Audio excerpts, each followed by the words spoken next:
I'm David Manti, and welcome to a new episode of the Today in Manufacturing podcast. With me this week are Jeff Ranke and Anna Wells. We each have more than 15 years of experience covering the manufacturing industry. Each week, we take the 5 most popular stories on our website and discuss the implications they might have on the industry going forward. Before we get started, please make sure to like, share, and subscribe to the podcast. You can also help us out a lot by leaving the podcast a positive review on whatever platform you use. Finally, if you want to email the podcast, you can reach any of us at Jeff, David, or Anna at IN.com with email the podcast in the subject line. We're also live every Friday at about 1:30 or 2:02, give or take. And before we get started, I want to ask Anna how we're doing. Doing great. That's fantastic. Jeff? Even better, David. Good. We're all good. Whoa. Let's have a word from our sponsor. Oil Eater's household cleaners, industrial cleaners, and industrial equipment are specifically designed to replace dangerous solvents and are used throughout the world. Our safe water-based formula dissolves grease and grime for almost any surface and leaves a fresh, non-chemical scent. Our ultra-concentrated formulas are perfect for light, medium, or heavy cleaning and can be used on shop floors, in parts washers, to clean equipment, and more. VOC compliant, Oil Eater will do an excellent job in a multitude of applications, safely and cost-effectively, while reducing your chemical usage. Safe for the user, safe for the surfaces being cleaned, and safe for the environment.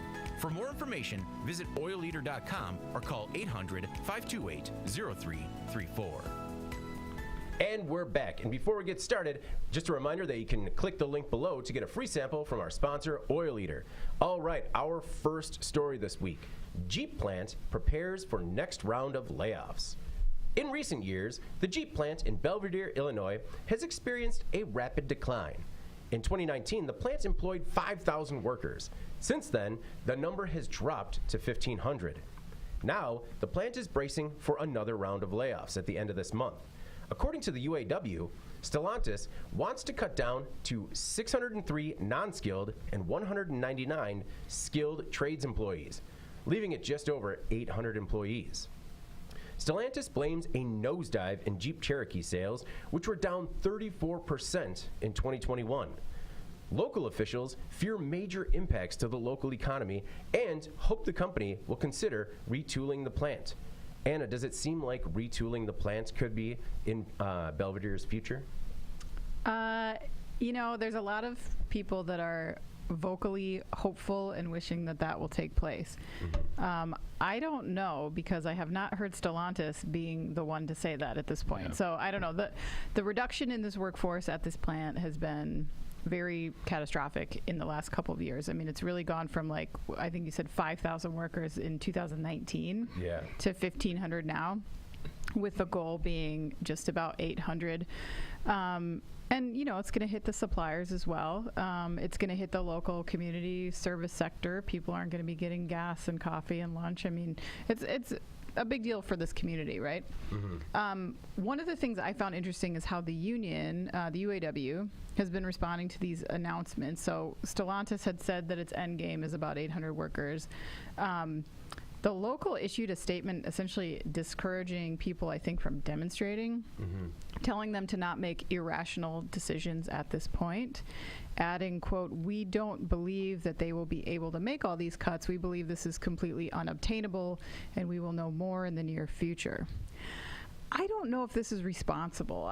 To me, it feels like maybe they're creating some false hope here. I mean, the company has absolutely crushed this plant in the last couple of years with these cuts. They have shown their ability to unapologetically follow through. Mm-hmm. And in a market where demand is actually very high and net revenue for Stellantis was up in Q1 by about 12%, I think that the union's hope, or even the surrounding community's hope, that maybe this plant will get retooled, despite concrete evidence not existing that Stellantis is planning to do that.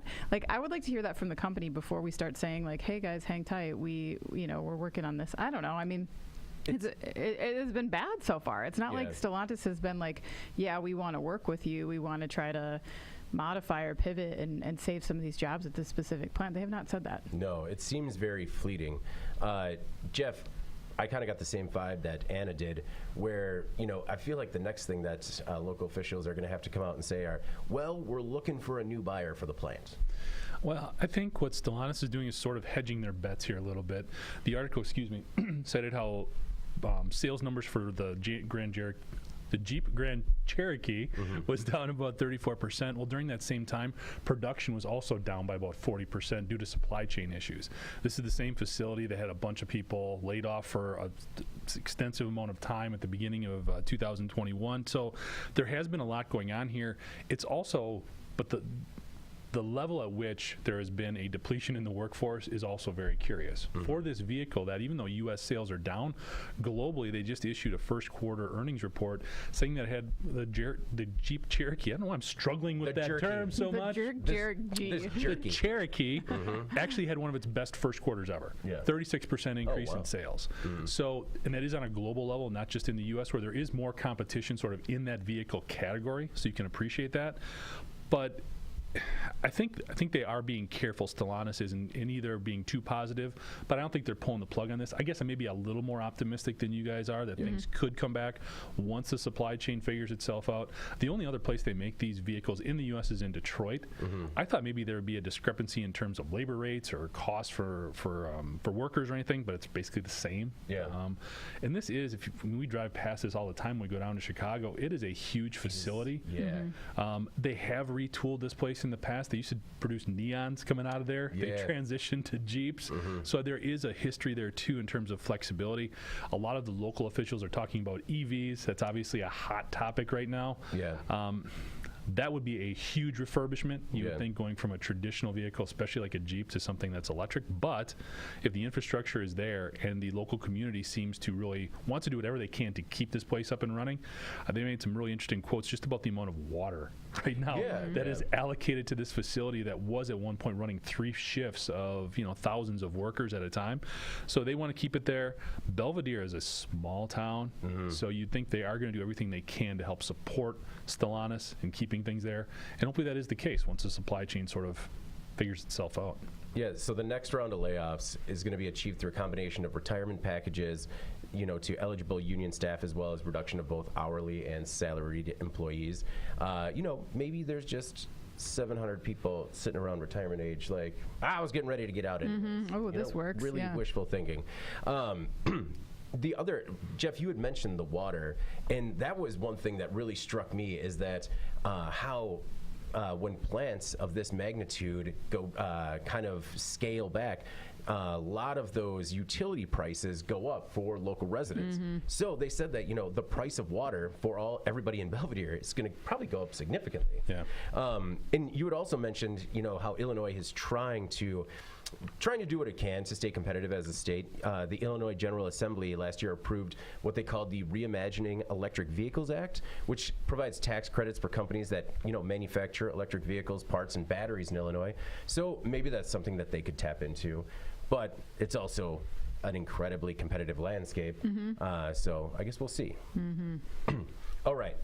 Our next most popular story this week is a doozy. And this is going to seem long, but I abridged it to the There best of my is a ability. lot to unpack here. A lot of going. All right. Convicted killer, the tech whiz behind startup. Harold Hirschtek was 20 years old when he murdered someone, shooting his victim in the head and burying the body. Now, he's the brains behind an Israeli health tech startup that could make hundreds of millions of dollars.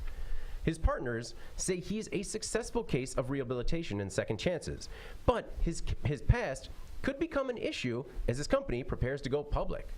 Now 46, Hirschtek admits that, quote, you can be a genius and yet still very stupid.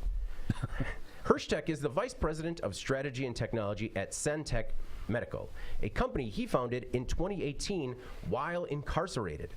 The company has a product that can detect certain diseases through a breath test from COVID to cancer and even depression, he says. He murdered a former partner in the snake and reptile business, Yakov Sella, and Hirschtek had a good relationship that morphed from mentorship to one of, quote, mutual hate and loathing. Sella dated Hirschtek's mother and was known as a womanizer. In 1996, Hirschtek stole about $15,000 from Sella, but agreed to pay him back double without involving the police. Then, Hirschtek shot him in the head and buried him in a grove. Hikers found the body weeks later. Hirschtek was sentenced to life in prison. In prison, he earned doctorates in math and chemistry and established 31 companies, selling 6 of them. Last year, a parole board determined Hirschtek was no longer a threat to society. As part of his early release, and until 2026, he's under nightly house arrest, and he must wear a tracking device around his ankle at all times. Now his startup is waiting for regulatory approval on a merger that values his company at around $250 million. But his past is haunting him. Hirschtek was recently demoted from CTO, mostly because he didn't want to scare away investors. Hirschtek sees the good that could come from his tech as the ultimate form of repentance. He could have used his intellect in any industry, but he specifically chose health tech. Anna Hirschtek says, "Trust me, this is not for the money." Do you believe him? I don't know if I have an opinion on that. It's hard to know, anything about this person. All I have that I can look at, I think, are the facts that have been laid out in this article and his history. I think it's interesting that these two things are happening in conjunction with one another, but I don't know if it's fair necessarily that we begrudge a person who went through the proper, legal channels and was granted parole in a legitimate way to be evaluated against his past. I think, the article says that the story raises questions about whether someone who took a person's life deserves to rehabilitate his own to such an extent. Yeah. And I found that phrasing to be interesting because I guess I take issue with it a bit because I don't know what we as a society then expect. Yeah. The justice system was employed in this case. Are people who serve their time only allowed to sort of limp out of prison to a halfway house and live this dismal life with nothing to offer, no opportunity? No wonder people reoffend if that's what we think should happen to them after they leave prison and have served their time. Yeah. I get that it's difficult, and I get that it's difficult for people who were friends and family of this victim. He says this is his way of giving back to society, and personally, I think we let him. I mean, it seems a bit outrageous to me that we would take issue with this person applying their talents just because they have a criminal record. I can see why people find it difficult to reconcile, especially if he's going to be making any kind of sizable profit off of this technology. But again, he has served his time in the eyes of the law. He's been granted parole. It's kind of out of our hands at that point, and if it's not like he's writing a tell-all book or selling his movie rights to his grotesque story, and it's a sensational thing. He's invented something that could be a big benefit to society, and I think we just need to let that happen.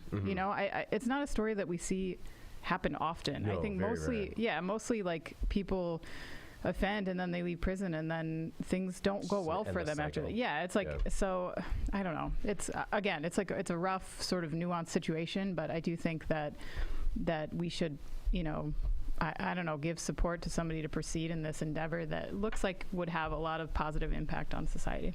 No, I agree. I think it's an extreme case of separating the art from the artist. A lot of bad people have done a lot of good things in this world, and you're right. He paid his debt to society, and it is hard for someone to have done something so egregious to see so much success. But I think it's hard to wrap your head around it a little bit.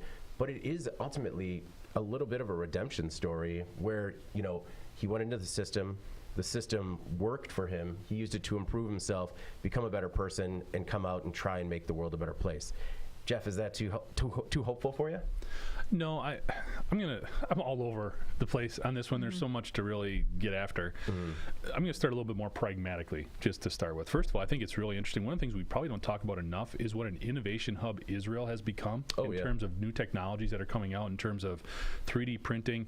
We know a lot of the things they do from a aerospace and defense perspective are definitely cutting edge. They've also done a lot of medical developments. You hear a lot coming out of Israel. So there's, for everything else they have going on there, all the other challenges from a social perspective, what they have from a technology infrastructure is incredibly impressive. That somebody who's even in prison, for crying out loud, could create 6 companies that sold. Yeah. I mean, it's incredible. I mean, this guy's mind and the way it must function and operate is amazing. For him to have this ability to kind of focus and create not just this one, but other technologies that he was able to sell. You said 6 different companies, or 31 companies, and he sold 6 of them. Yeah. He was married 3 times. How do you get married in prison 3 times? Yeah, married 3 times, and then he actually apparently used the profits from those sales to start this company. He's got a lot of his own money invested in it. I think it's also interesting when we look at some of the long-lasting effects of COVID, how now with just this need to do more things at home or on our own without going into a doctor's office, the use of spit, breath, all these other things to diagnose diseases, it's amazing technology too. So to come up with that idea was almost sort of a pandemic related or inspired type of technology that could have far-reaching effects.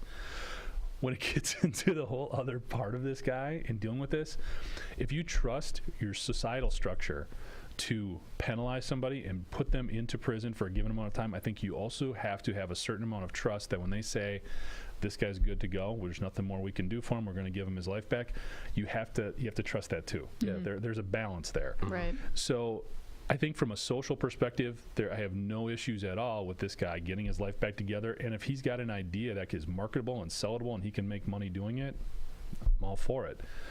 Where it really, I think, comes down to, and where there's a blurring of the lines, is how you would feel from a personal perspective.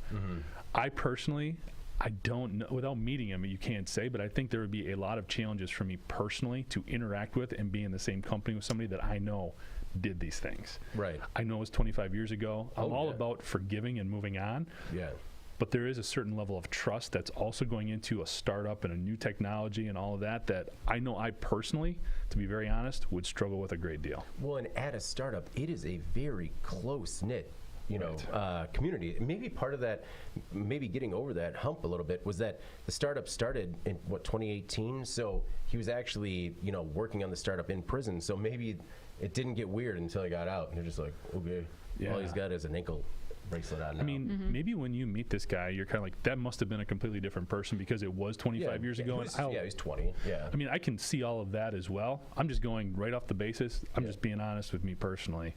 Well, and there are so many. I just really encourage everybody to go and read the story. It's a longer story, but it set some records for longest time spent on the site in terms of people reading this entire thing.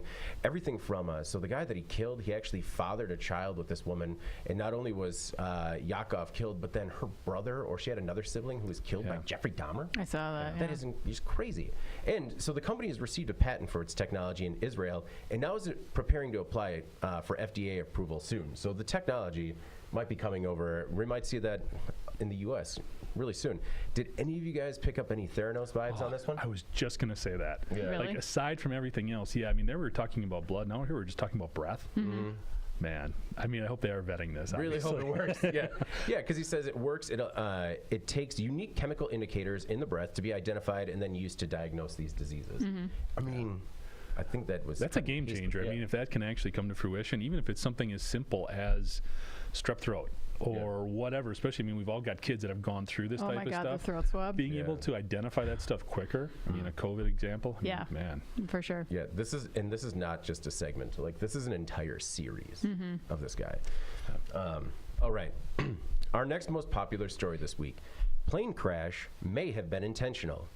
In March, a China Eastern flight crashed in China and killed everyone on board.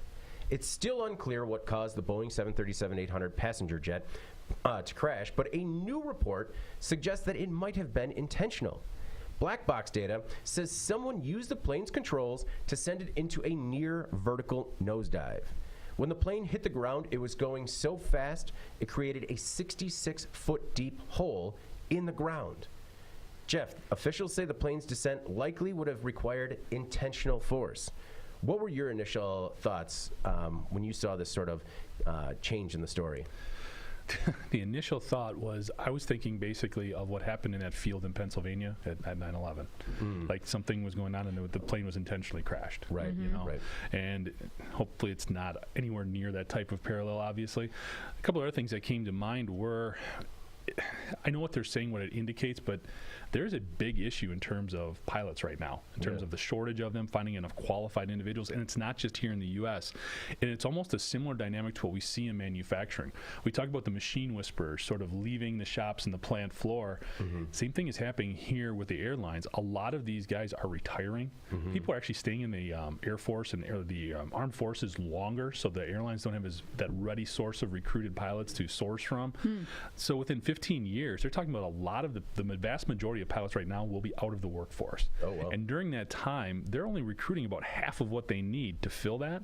And on a global basis, they're looking at a shortage of about 34,000 commercial pilots by 2025. Whoa, that's So when you look at that, crazy. there could definitely just have been an underqualified individual manning this plane. Yeah. You know, without more information, there is that potential.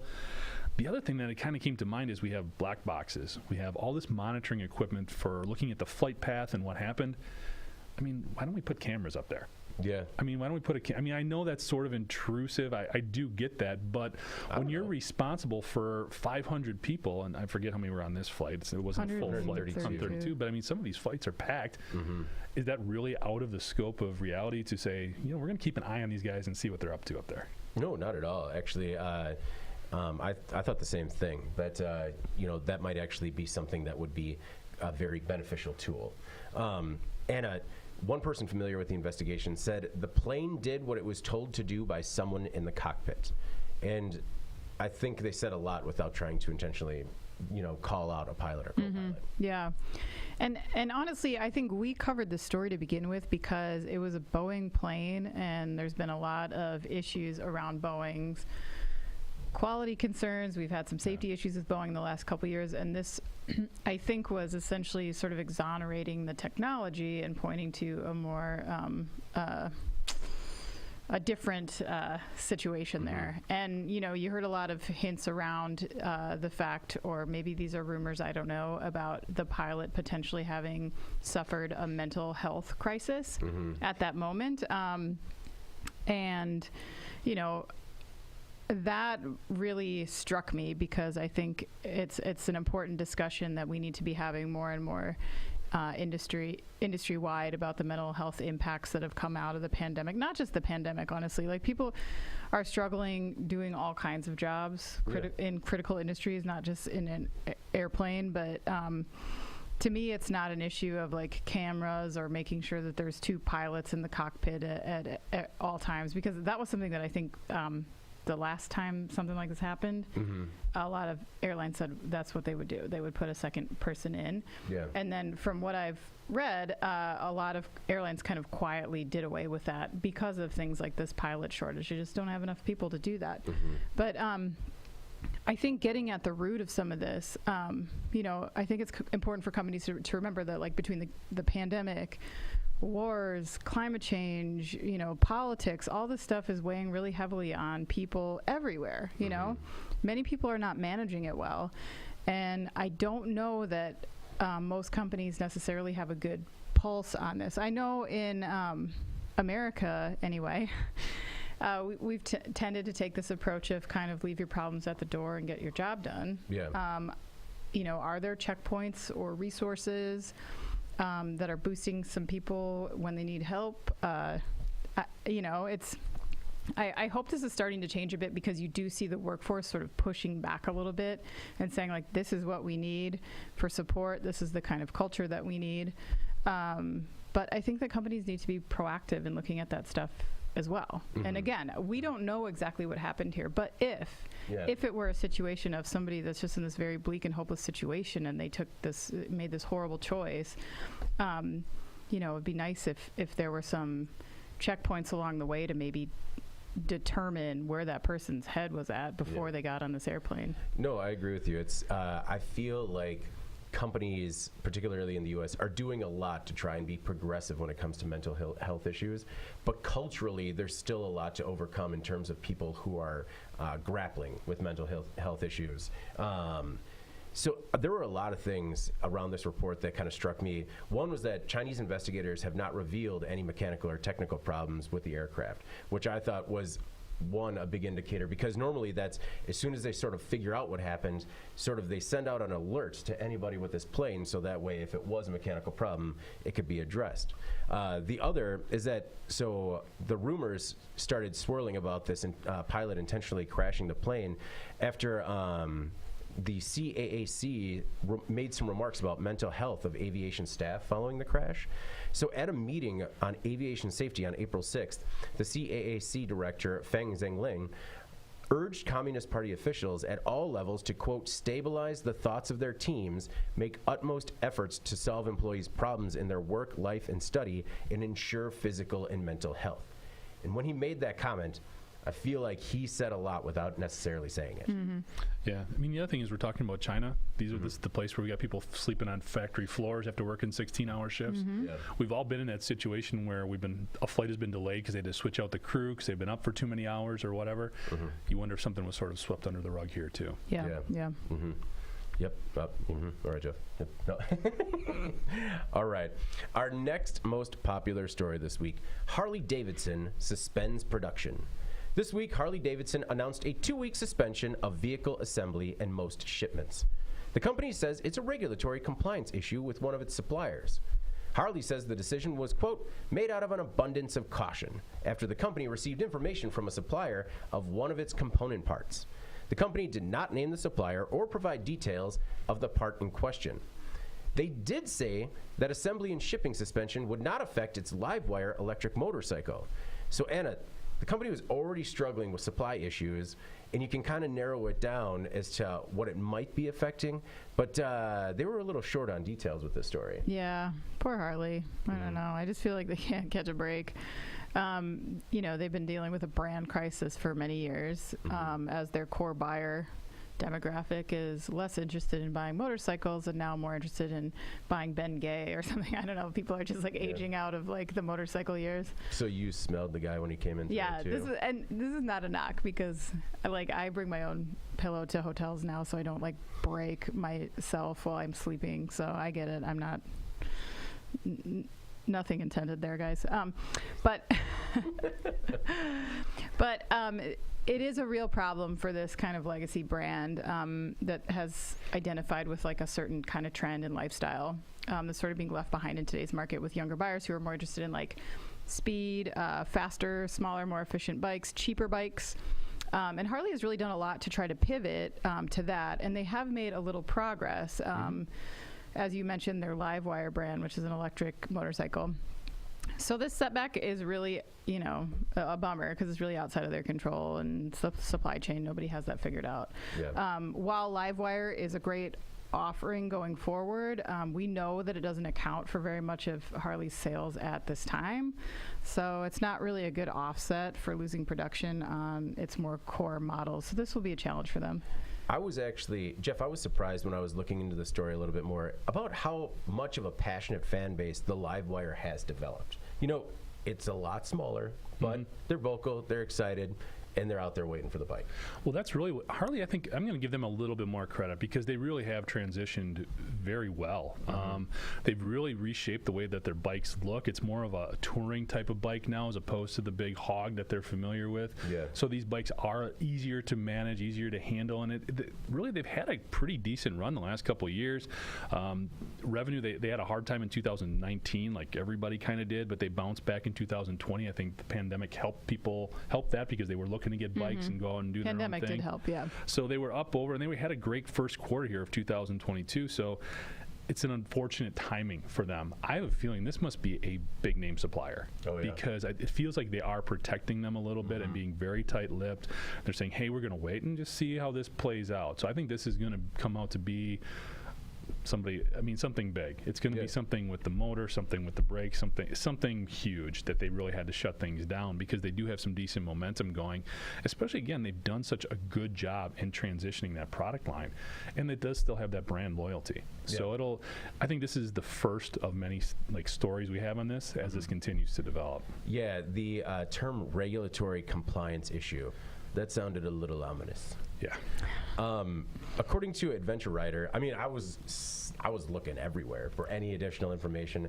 They heard that both the Menominee Falls and York factories are suspending V-twin production for 2 weeks, but there's been no word on the number of jobs affected. Outside of that, I found nothing else, and the company is not issuing a statement, anything like that. Yeah, I talked to my guy who worked there, and he shut it down. Oh, really? I talked to my buddy right away. Yeah, he's like, nope. Yeah, what are you seeing over there? How'd you like a new shirt? What? I can get you some nice merch right now. Yeah. Understood. All right. Our most popular story this week, and honestly, it really shocked me Surprise. that this was the top story this week, but it's an interesting one. A bug shuts down a 168-year-old company. The Peterborough Basket Company has been in business since 1854. The New Hampshire company is known for making hand-woven hardwood baskets, but it is closing its factory and stopping production, partly because of an insect destroying ash trees. In a recent announcement, the company said the baskets, quote, are principally made of U.S.-grown Appalachian white ash, the same wood used in axe handles and baseball bats. For some years, they said, the emerald ash borer beetle has reduced the availability of the wood used to make the baskets. The emerald ash borer has destroyed tens of millions of trees in the U.S. and Canada, and has now claimed a company. Peterborough Basket also admitted that labor problems, supply chain issues, and owners who were, quote, ready to retire are among the many reasons they will close up shop. Jeff, the last basket will be made this summer or fall, and it seemed odd that they were going to blame the bug when it seems like everyone's just ready to call it a day. Man, did you look on their website? $150 for a basket? Oh man, but Like, I was really actually going to. expensive. I was going to Yeah. get into this. They are some beautiful pieces, Jeff. I guess. I mean, what do you use them guess. for? Oh, well, actually, they had everything. So they had more than 200 styles of baskets on the website. You know, these are beautiful, decorative. 200 styles I of know. basket? Everything from a laundry basket to a picnic basket. They had one design just to hold DVDs. They had one that is still like DVDs, because that's a hot market right Oh now. no! And Get on those. they had one design to hold CDs too. I was just like, there you go. You still need that wicker basket on the. Their countertop. marketing might be a bit dated. Yeah, it was. I mean, I looked into it. It's I mean, out of the deal right now. Look, whenever you see somebody who's been around that long and does obviously have like a core following, niche customer base, yeah, it's sad. I mean, it's too bad. To me, this really spoke to this whole invasive species issue that we have going on in a lot of different areas right now. Yeah. I see it most prominently just in fishing. Around here, we've got the zebra mussel that is just wrecking a lot of these local lakes and taking out fish. We've seen it with some of those carp as well that have made their way into the waterways. With this one, this emerald ash borer, which we've heard about here before, I mean, this is from, what is it, Eastern Asia, I believe. Somehow it got over here, and it's wrecking all these trees. And really, I was looking at some stuff, too. There's a number of different insects and pathogens that the National Academy of Sciences estimates results in over $40 billion in annual crop and forestry waste, Wow. basically, every year. So when you're looking at agriculture, you're looking at crops that we could use to feed people, forestry products, which right now, again, we mentioned this last week too, but if you're looking to build anything right now, Oh, yeah. wood and lumber is through the roof. Yeah. So these types of issues, I mean, they do have far-reaching effects. This is something that we can sort of see in a microcosm, but there's a macro impact here as well. No, it's actually one of the websites that I follow is the Customs Border Protection website just to see what news they have coming out. See what's coming in. Well, yeah, but it's crazy because nearly every day, or at least once a week, they have photos of the food or the shipment that was brought in and was infested with some sort of Ew. invasive species. Yeah. And it really gave me a better understanding of how important that role is in trying to prevent some of this, and B, just how prevalent it is. Anna, did you have a chance to check out these decorative baskets? I did, and I feel like we are on different sides of the aisle on these baskets. That will be a delightful picnic because of that basket. What Yeah, would you put in this? Would it be like a PB and whatever type of sandwich? Is Yeah. that what you Oh, could that use would be these a for? nice picnic. There would definitely be peanut butter sandwiches in there, and then myriad items that I could use to pair with that. Would there be any grapefruits, oranges, lemons, limes in there? Grapefruits now, yes. Kiwis, actually, kiwi was a surprising good mix with peanut butter. Really? But, I mean, let's be honest, I'm just going to put Doritos on it. Because I'm an adult. You're going to put Dorito and peanut butter sandwiches in your $175 picnic basket. Yeah, that's where I'm not. It makes it elegant. No. I know your wife well, and she would never allow this purchase. Oh, no. It would be turned away at the door. Yeah. Just like, send it back. Whatever it takes. Pay the restocking fee. Man, I don't know. I feel like this beetle is really getting a bad rap here. What? No, I'm just Wait kidding. a minute. You're siding with the beetle? Of all sides, This is of all the beetles. This is my favorite kind of beetle. No, I just think that as you kind of alluded to before, like they sort of slip in this sentence about all the other things that they're dealing with. Like they're up against labor issues, supply chain problems. They are ready to retire, and then all that alone would be enough to take a company down. And then they're like, oh, and this beetle, though the most. Yeah. I don't know. It's just. The other thing I was thinking about that I don't think was mentioned, and I guess you're standing in the face of this argument, but I really don't think that this like product has a lot of appeal for like the younger generation. And I say that not because of my own personal tastes alone, but they do have kind of this antique look and feel. They serve kind of niche purposes. And today's main buying groups, which are increasingly made up of millennials and Gen Y, Gen Z that have disposable income. They're not in retirement. They're still working. I just don't know that this kind of stuff really has that much consumer appeal anymore. And I don't just say that anecdotally. Like they've done a lot of studies about millennials and that age range about how they're not interested in buying like stuff to fill up their homes. They're more interested in buying experiences. That's how they want to spend their money, is on travel and stuff like that. They don't like antiques. They don't like heavy decor. They prefer a minimalist look. Like this is all just, kind of been documented. But, and I know that varies from person to person, but I do think that like, I also read that millennials hate brown furniture. So Oh, what?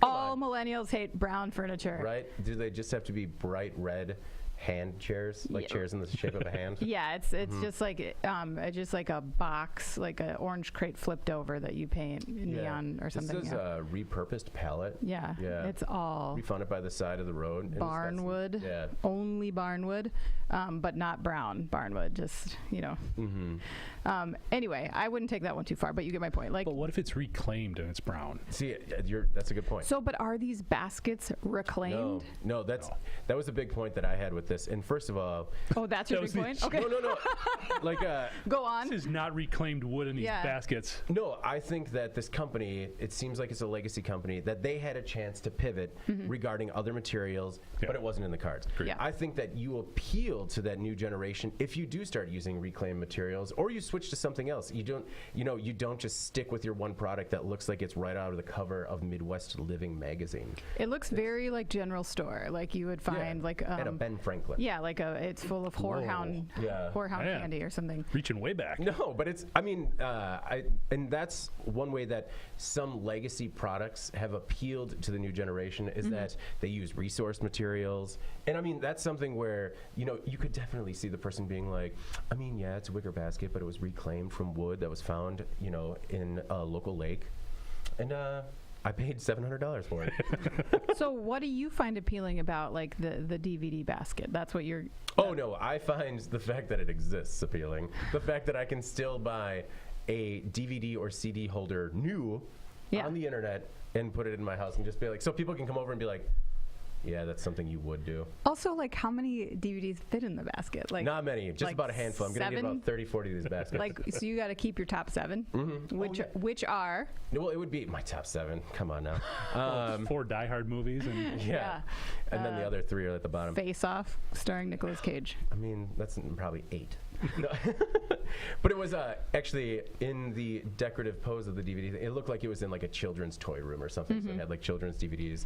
And actually, it would be a good fit for like CDs in the kids' room. You know what? I'm going to buy them. No, because your kids will destroy a $175 basket and then you're pissed. Yeah, but right now you can order all these baskets and they're 35% off. And you use their coupon code. It was actually pretty cute. It's 1854 to 2022. Oh my God, it should be. David's like. I mean, I don't know that he's under their thumb. Well, by the way, though, we have to circle back here. John Travolta was the star of Face Off. Well, Nicolas Cage was just there. I don't know. John Travolta. Nicolas Cage has one of the greatest lines in cinema that I'm not going to repeat on this podcast, but it's like when the movie started with that line, I'm like, I'm in, I am in, and this sounds great to me. Plus, it's got a solid gold gun. True. Come on. True. John Travolta versus Nicolas Cage, and you choose John Travolta? Yeah. Back then, not now. Weird. It's completely the tables have turned. We've No, I'd agree. They got to do an update. Face reattached. face on. Face off. Face on, yeah. Seth, who's watching live again, thanks a lot, Seth. We really appreciate it. He says that lunch beers fit well in these baskets. Okay, fine, Seth, Seth. that is a great selling point. That's what they should use, not DVDs and CDs. I will make you a lunch beer basket for a much more reasonable price. You're going to weave Seth a basket? No, I don't know how to do that. I just next things week we're we gonna do come for into our listeners We're gonna here. come into the office and it's just gonna be all this like straps of wood. Like, my God, she's weaving that. What to basket. do now? Anna's kids haven't been in school for like months. They're weaving baskets at home. You called my bluff. I have no marketable skills. Well, weaving baskets is no longer marketable. No, Apparently. but that's true. Yeah. Going back to your point, Anna, is that it was a very succinct statement on the website, and they could have just said, you know what, we're tired, we don't have the things to build them, we don't have the people to build them, we're gonna and just drop the mic. Yeah. See ya. It is a fire sale. Hang your blanket over the back of your couch now. Do you actually have a nice blanket basket? I thought they might. I mean, it would look great in a cottage or cabin. All right, before we move on to In Case You Missed It, we have another word from our sponsor. Oil Eater's household cleaners, industrial cleaners, and industrial equipment are specifically designed to replace dangerous solvents and are used throughout the world. Our safe water-based formula dissolves grease and grime for almost any surface and leaves a fresh, non-chemical scent. Our ultra-concentrated formulas are perfect for light, medium, or heavy cleaning and can be used on shop floors, in parts washers, to clean equipment, and more. VOC compliant, Oil Eater will do an excellent job in a multitude of applications, safely and cost effectively, while reducing your chemical usage. Safe for the user, safe for the surfaces being cleaned, and safe for the environment. For more information, visit oileater.com or call 800-528-0334. And we're back with In Case You Missed It, the stories that maybe weren't as popular on the website, but still stand to make an impact on the industry going forward. I'll go first this week. My story is Bentley promises brutal acceleration in new EV. So in an interview with Automotive News Europe, Bentley CEO Adrian Hallmark promised that his company's electric vehicle will sport 1,400 horsepower and go 0 to 60 in 1.5 seconds. And I can't even understand that. Hallmark said that the current Bentley Continental GT speed is at 650 horsepower and that Bentley's EV is going to double that. He warned, however, that there are diminishing returns with such rapid acceleration, if you can believe it. He says the problem is that it's just not comfortable. Quote, the thrill of 2.4 seconds to 60 miles per hour is great, about 10 times. Then it just becomes nauseous. Well, you don't do it. You like stop and start. No, I mean, I think he means like over the course of owning this vehicle. Okay. You do it 10 times and you're like, yeah, that was awesome, kind of sucked. That was enough now. Yeah. However, so the CEO said, quote, the brutality of acceleration won't be the defining trait of the Bentley EV, but rather its ability to easily overtake other vehicles due to the huge amount of torque on demand. And I mean, if you are just describing your future product as having brutal acceleration, that is, tapping into something primal with potential buyers. This EV, not a lot of buyers, because this EV is scheduled to go into production in 2025, and one variant is going to cost as much as $263,000. Jeff, what does 0 to 60 in 1.5 seconds feel like? I mean, I don't know how fast. It's like a roller coaster. I mean, like when you, like some roller coasters, I mean, I don't even know how fast those are, but that's the only thing you can really compare it to, right? You're just like stopped and all of a sudden you're gone. I think so. Like, because I always go back to that Incredible Hulk roller coaster at Universal Studios, where it uses like magnetic levitation to kind of fire it off. Yeah. And even that is just like intense, but I don't even know if that's that fast. Well, here's the thing. There is not a lot of drivers who even get this vehicle who will actually be able to do that. Yeah. Do you know, I mean, that's ridiculously fast. To actually have enough balls to do that. Just punch it. I mean, that would be scary. And how the vehicle doesn't, like, I don't know, swing out in one direction as you're doing that is pretty incredible engineering, quite honestly. Yeah. So to keep it in actual straight line, going that fast with that much torque, that's what's kind of a marvel at this. The actual speed and stuff, yeah, that's impressive. But to do that without tearing the car apart, that's impressive. And like I said, I don't think any normal driver, would actually even be capable of doing it 10 times. Well, and also, like, besides a test track, like, where are you doing it? Yeah, the Beltline. You're at a full stop on the highway. No, when we're And then you just Come on, I mean, when we're getting onto the highway, we've all been in that car, and we've gotten onto the interstate. and then there's no traffic in front. I mean, like, you can't go 10 feet on most highways, like at rush hour, without. Yeah. okay, but you grew up in Fort Atkinson. There's roads between Fort Atkinson and Madison you could definitely open this up on. Yeah. Yeah, but I'm just saying, going from a full stop to do that, like, that's not like a common scenario, I guess. Like, Well, there's not everyday application for No. that. I mean, would it's agree. also based on some movies. It's my understanding that if you just have a friendship with a person at a local airport, they can somehow just let you into that airport at night, and then you can fire it up, and light the tires there. this is You have a friend at an airport. Seems who I do very lets not. I do not. I'm Very just saying, specific. like, I can't. What's the movie in particular where the person? I think it's John Wick. Isn't it John Wick? Check where, your DVD basket. He goes into the first two John Wicks are definitely in that DVD basket. Solid. Or no, the first one. But isn't that where he goes? Like he gets his car and he goes to an airport and just does donuts because he's got to decompress. I've only seen the first John Wick. I think it's the first one. Anyway. Sorry for my tangent to nowhere. But I mean, we're used to it by now, right, guys? Absolutely. Still a pretty awesome car. Yeah, it's without a doubt. gonna be a beautiful car that I will never No. even. Never I will even- never No even have- one will ever see that. I wouldn't even have the opportunity to like see it in person. Like Yeah. at best, I'm gonna get Well, clips online. does Bentley make like 4 cars a year? I mean, Yeah. poor. Anna, what is your in case you missed it this week? So I thought this was an interesting story, and apparently I was the only one who thought that, because no one watched this video that I made. So I'll just tell you about it. You have to hear about it now. So we know that things are continuing to get worse for the citizens of Russia, so many of whom are either don't support the war or are reportedly acting on disinformation. But this article detailed a side effect of sanctions that I hadn't really thought about. So a Western ban on exports of auto components to Russia has sort of coincided with many global automakers pulling out of Russia or ceasing to sell to Russia.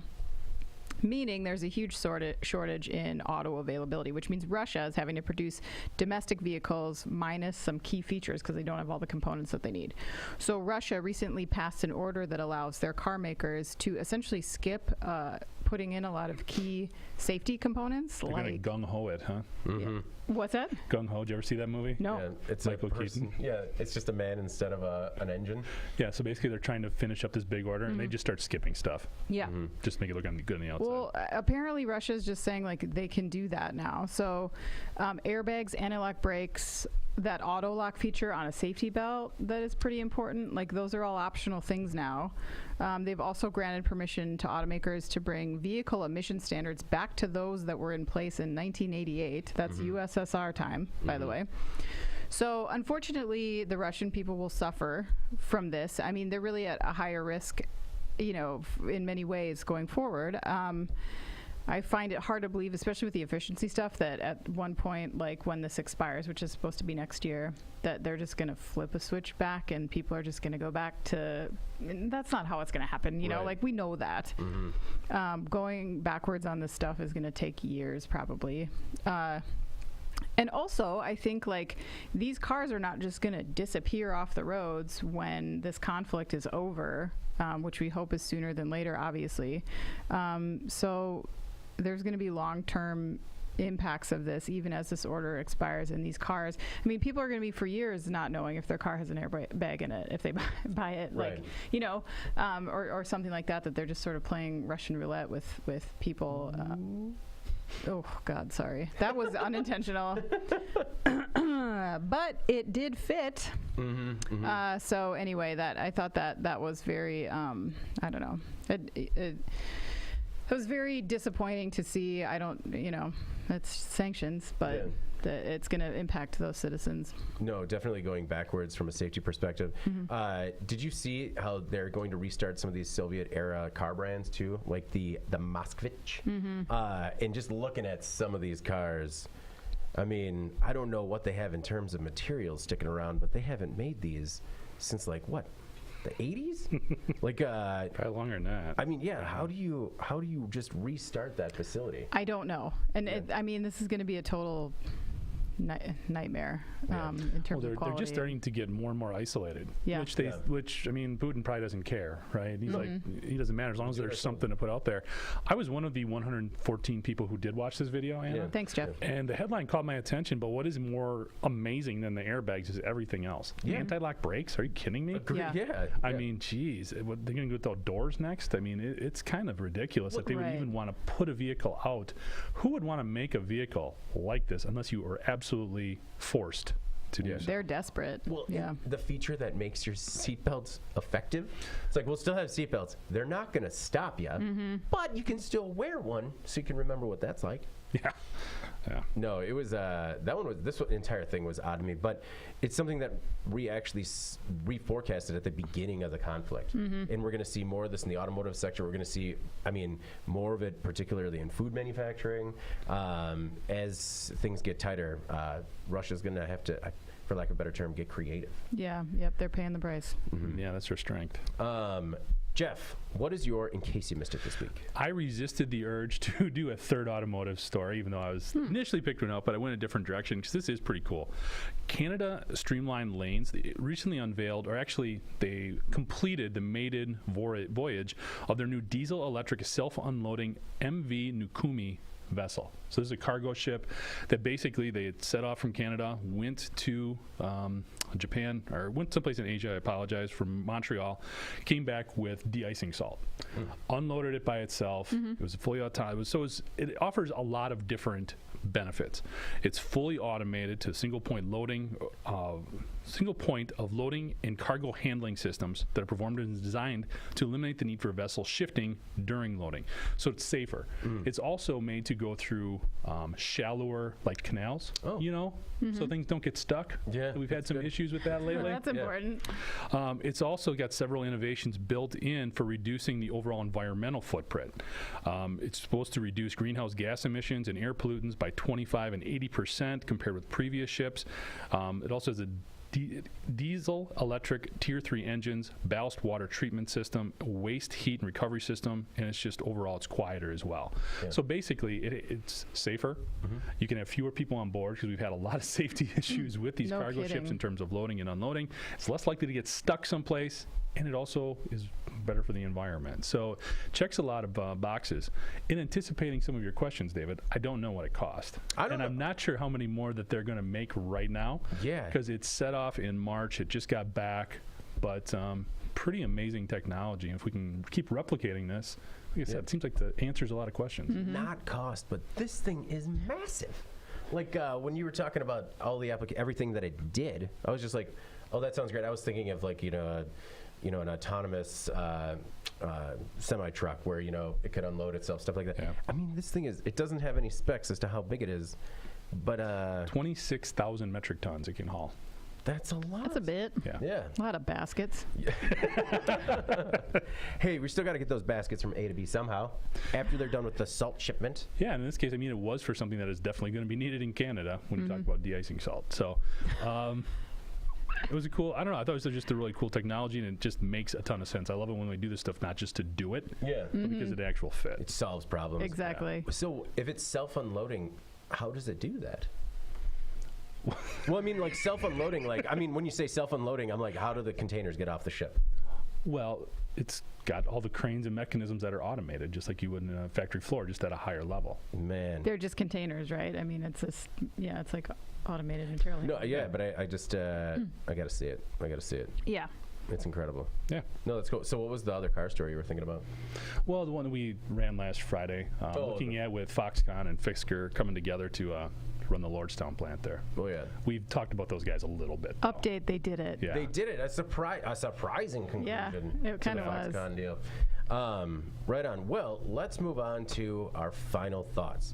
Anna, what's your final thought? You always go to me first. And well, that's because, okay, I can go first. Okay. Oh, okay. No, so my final thought is that I tried to participate in No Mo May. And I definitely became that neighbor. I made it until this last Monday, when it was just, that lawnmower was chewing through it. I get it, that we're trying to help the bee population, do what we can, but at some point, it gets untenable. I'm probably going to do more harm to the environment because I've got to mow it like 3 times in 3 straight days. But it was an interesting experiment to which my kids really enjoyed running through the more than a foot tall dandelions. Oh man, we had so many. Yeah, and then they're just sticking